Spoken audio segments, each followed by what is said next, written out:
हमारे देश में गाय को हम मां मानते हैं, लेकिन रियलिटी देखो हमारे देश में गायों की हालत ये होती है। लेकिन जिन देशों में गाय को सिर्फ मामूली जानवर मानते हैं, वहां पर देखो गायों की हालत ये होती है। हालांकि मैं तो अपने गौशाला में अपने गायों को इस तरीके से रखता हूं जैसा आप दिख रहे हो। हमारे यहाँ पे नदियों को अगर देखो तो नदियों को हम पूजते हैं, पूजा करते हैं, गंगा मां बोलते हैं। लेकिन उसी गंगा की हालत या दूसरी नदियों की हालत ये है जो आपको दिख रही है।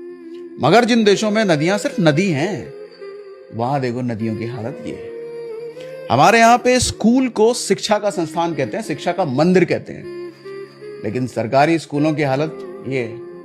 मगर जिन देशों में स्कूल सिर्फ स्कूल है, वहां ये है।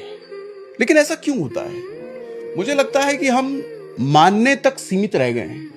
गाय को अगर मां मान रहे हैं, भगवान अगर नदी को मान रहे हैं, तो सिर्फ मान रहे हैं।